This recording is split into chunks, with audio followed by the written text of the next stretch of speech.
also, I mean, I spoke with your colleague Minister in the Interior on the e-gate and all what have you, and I questioned and I asked him about these multiple agencies of government, NDLA. I don't know what NDLA is doing at the airport. I don't see similar agencies in some part of the world. I don't know why we have to have DSS, police, the army, and every agency of government lined up at the airport.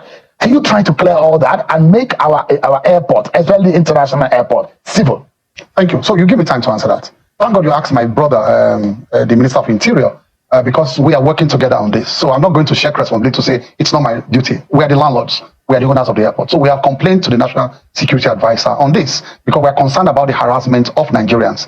Take note, it is not aviation. So people should not say, Keyamu, I see people tag me all the time, Keyamu, what you are doing. Somebody just asked for right for me, but it's somebody else on that agency. They tag me all the time. It's not me. It's not aviation. We have to complain to the National Security Advisor, who is doing a lot on this. I've mentioned before, the training is almost over now, that he has bought 1,000 body cameras that all the agencies will wear. We just want to go through the training first. And there's a command center for this, where everybody will see exactly the moving cameras on everybody's chest in a command center. So we're almost through that. When that is done, that will go down significantly. But let me just answer you, because I know my big brother Marwa is watching, the chairman of NDLA. That's what's NDLA doing there. I think you are not correct.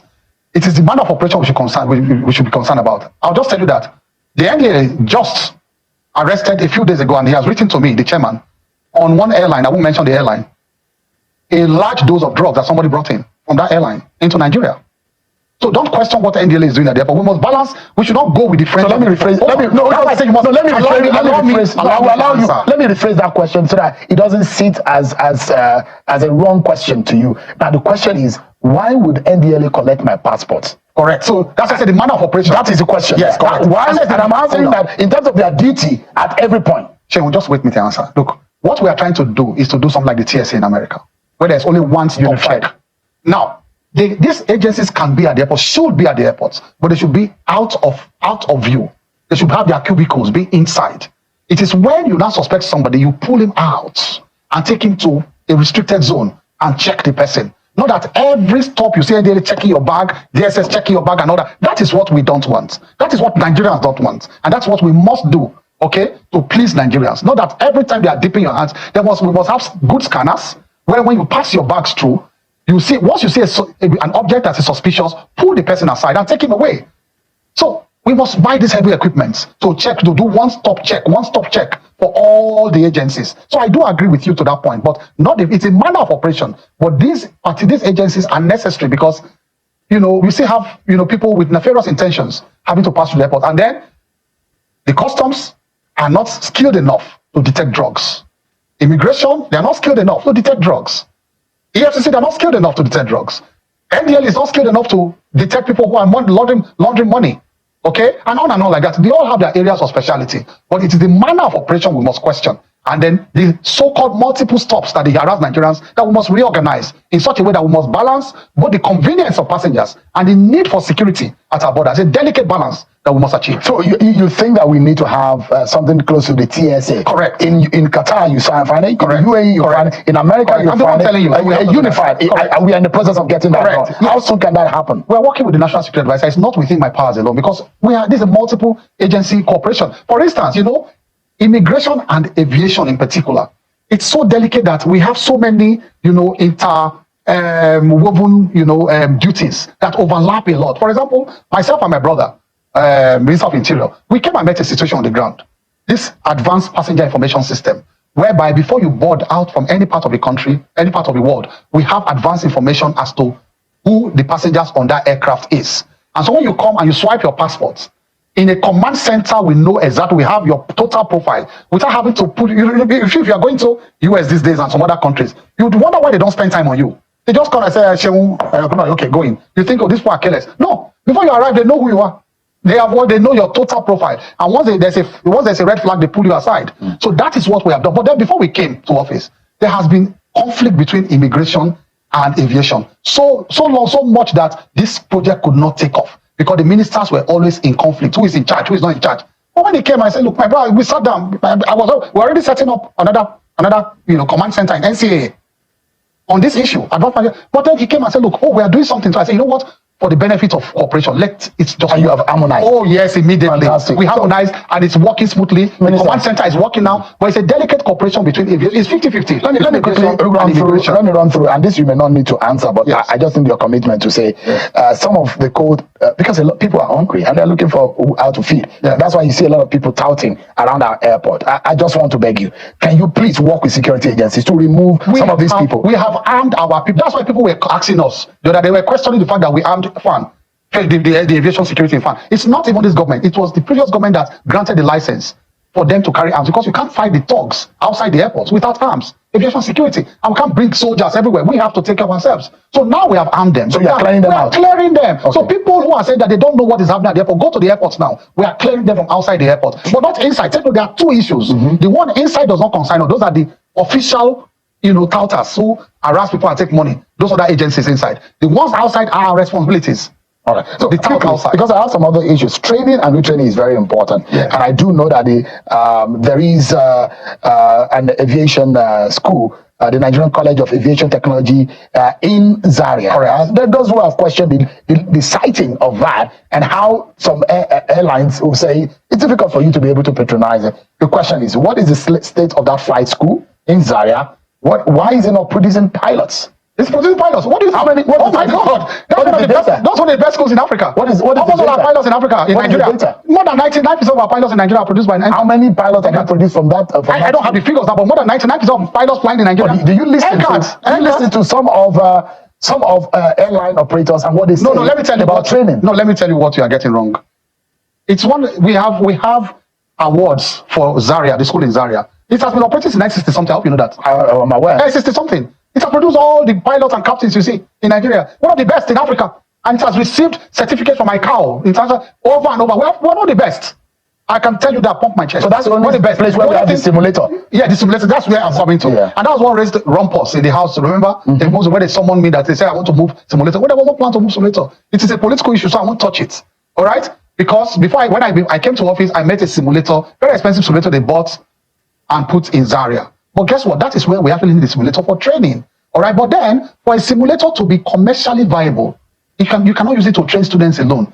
People must come from outside the country to use the simulator too, and they pay in dollars to use that simulator. So the whole of West Africa and Central Africa, you don't have such, because it's very expensive. And Nigeria bought it, a brand new one from Montreal. We bought it from Montreal in Canada. All right, so we ought to commercialize it for people to come into Nigeria from even the whole of Africa to do that instead of going to Europe. It can provide good training for pilots. However, what people are complaining about, which I don't subscribe to, so nobody should quote me that I'm subscribing to that, is that they don't want to go outside the nation's capital, Abuja or Lagos. People coming from outside the country. And so people who, before me, who came today thought that it should have been sited in Abuja. There's a facility in Abuja that simulator should have been sited. I didn't touch the issue because it's a political issue. If you want to move a pin, we are cutting that. Yes. If you want to move a pin, I didn't touch it. What we need to do is to look for another simulator in Abuja. Or the right thing to do is to equip Zaria very well. Put a 5-star facility, hotel facility, and all that, so that people can go there. That's even the best option. Because Zaria is a nice place to go to. Right. It's a very nice. If you go to the school in Zaria, it's one of the best environments in Africa. Because of time. Yes. I need you to clear something. I have very limited time.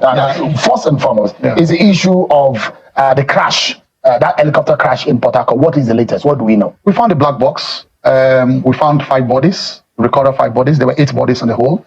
It was a charter helicopter by NNPC, and they were going to one of their offshore facilities. I addressed a press conference about a week ago on this issue to give Nigerians the update, because we have been updating Nigerians on it. So, condolences to the families of those we lost. The body, even the last body we recovered the body in Cameroon, in the waters in Cameroon, because they had been washed away. It was actually within it happened in a place that's between the border of Nigeria and Cameroon.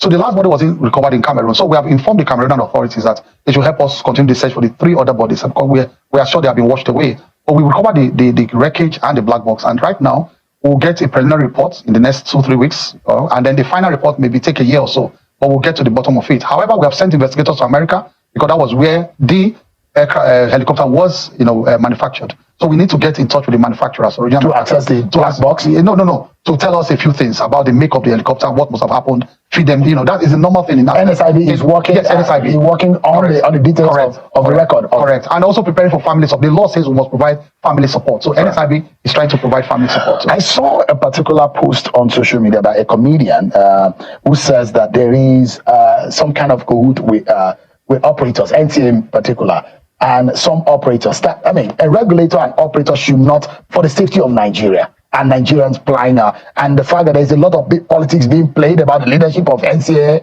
and the fact that how can an operator and a regulator be so much in bed that it's going to endanger the lives and properties. The question is, are you able to clear the air about the issue of the NCA? So very big, very small, simple question. The so-called experts will tell you that I should not even talk about it, that the regulator is all and all is God, that the minister must not interfere in regulation. That's what they say. But I've said no, I will not do that. And that is why I've set up a task force on what the regulators are doing regarding private charter and some other regulated matters. So I've intervened in that respect. I've set up a task force, and the task force is working now. I did not rely on the regulators alone. That's why the outcry from and I hope the so-called experts in the industry are listening to you asking this question, that minister should not interfere. Minister should not. When I see clearly that the regulator is condoning things with the operators, a minister should be lame duck. I'm not a lame duck minister. Because that is why, for example, what happened in Ghana? I told the regulator, do your work. You would have killed Nigerians. You will kill Nigerians. So many incidents involving the allegations that some operators are using their engineers, in fact, the handling of their aircraft. Exactly. And later on, because the operator and the regulator are in bed, it causes danger. Experts will tell you don't interfere. I'm interfering, and I'm looking into all of these issues. What about the leadership of NCAA? They say there's a lot of politics there. No, there's no politics. The removal of the head. There's no politics. The president makes the final decision. What's the politics there? With Mr. President? The president makes the final decision. Let me ask you quickly. Our national carrier, why is it so difficult to establish that? Under your predecessor, that was a disaster. Now the court said it was null and void, not me. The court. So you said you want to begin again. That's what you said. Well, it depends on the model the president approves. I have to get approval of. So that's not been approved yet. That is. We have to sit down. Yeah, we have to sit down and look at the model. But the model, if we must approve the model, it must favor Nigeria and Nigeria's economy. We must not do a model where all the earnings of that airline, you just paint it Nigerian airline, all the earnings go to a foreign country. That is a model I will not subscribe to. And right now, what we must concentrate upon is to support Nigerian flag carriers all over the world. That is what is done all over the world. Have you been able to resolve the airpiece matter with Heathrow and landing in Heathrow? Well, you know that it's a lot of diplomatic, talk going on behind. But you said that they wrote back. I think the letter leaked out. When I, wrote to them and put my foot on the ground to get access to Heathrow. So a lot of diplomatic issues are going on behind. At some convenient point, we will tell the Nigerian public what's about. We are talking, and they've invited us to further discussions. Quickly before we close, Boeing, the agreement with the MOU with Boeing, the certification that we got. What can you tell Nigerians? Is it good news, or what kind of obligation? You didn't tell me congratulations. Congratulations to Nigeria. Anyway. Yeah, to Nigeria, and that is credit to Mr. President. That our global score shot up from 49% to 75.5%. And this confirms our safety. Our safety and our compliance with the Cape Town Convention on aircraft leasing. So we are good to go in terms of being part of the global players. It was in shambles when we came to power, but Mr. President, with his support, told me to focus on these areas, especially the support to shore up the capacity of our local airlines. And that's why we did that. Now we have been invited. Boeing is brokering a meeting for Nigeria for the first time in the history of the world. With the major aircraft leasers and financiers of the world. They are meeting in Dublin in January, and we have been invited. They said I should come with all the airline operators. I should come also with the banks. I'm going to about 6 or 7 big banks, where I'm coming to the leadership of the National Assembly on insurance and aviation. And of course, the NICOM boss is going, because there's an aspect of insurance they want to talk about there. And the Insurance Association of Nigeria, a whole lot. We are totally out of time. I would have loved to touch on insurance. The airfares are crazy. You fly to Lagos and Abuja, you're spending over 500,000. Outside our power. Please do something to put that the value of the naira and all of that. But I see that you made the cut eventually, and some of the associations within the aviation sector were congratulating you, thinking that some people thought that you will not make the cut. It's the discretion of Mr. President. It's discretion, and so long as he thinks that I'm, going the right direction and executing his policies very well, we'll remain here. All right. But then, the airline operators they were very effusive. They thanked Mr. President. The unions thank Mr. President. The caterers thank Mr. That's the President. spokesperson of They were the- all excited. All right. They were Thank you so much, excited. Festus Keyamu, senior advocate of Nigeria. You listen to everything Festus Keyamu just said now. It's very easy to answer questions. Those, I know them. They are very good in answering questions. But what happened after the question, after that interview, after all the promise, everything they said on the interview, no one will be done. No one. And that airport. Now you said everything. We are watching. Because when you get to that airport, you see a lot of you will be surprised. You'll be surprised. The guns, you will see a lot of people holding guns just like that everywhere. You'll be scared. Like, what are these people doing there? What are these people doing there? Just like one of my person that I know, he came to Nigeria at that time. He came to Nigeria with his children, with his family. Those children see police, different security agencies with guns. They were scared. Children that barely, they don't see gun like that. It's even police. Not they carry all those big guns. You just see person looking frustrated with that big gun inside airport everywhere. The eye looking at you. You like, in fact, you yourself with the facial look of that person, you even they feel guilty. You think say you yourself you commit offense already. They were scared. They were asking daddy, who are these people? What are they doing with guns? Why are they here? Why are these uniform people everywhere? That's what the children were asking. Because they just came from abroad. They don't see uniform people like that with guns even at the airport. You see, now you see this checkpoint, how many? At the end of the day, you settle this, you settle that, you settle that, you settle that. Anyways, I know they will always blame it to the previous administration.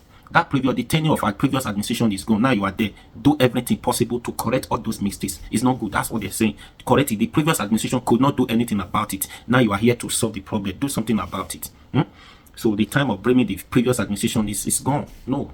I know it takes time. It's not easy, but yeah, it's very important to do. Restore that confidence in Nigerian people who are traveling. It's not every time you be frustrated. You just get annoyed, and those people, any small thing piss them off. Any small thing piss them off. Do you understand? You can't be arguing with somebody with gun. Say only Obasanjo say it's only a madman that we see a security. You see somebody with a gun, you start arguing with that person. You're a madman. You don't argue with somebody with a gun. Meanwhile, you don't have a gun. You don't even have any audacious. Do you understand? So it's good though. Yeah, just try do all those things. Make everything work fine. At least if this industry is not, this sector is not working, let one work. Let people see. Restore that confidence. I saw one video that day when Oibo guy did that video when he landed at Nigeria International Airport. The way he was treated and everything, all the security. I said, the Oibo man did the video at that same airport. He was annoyed. I said, every time Nigeria again. And this Oibo man said he does travel to other countries, even other Africa countries. He has never experienced what happened to him at this airport. It's frustrating, bro. Anyways, just try to restore that peace and make things work. Yeah. What do you think? Please share this video.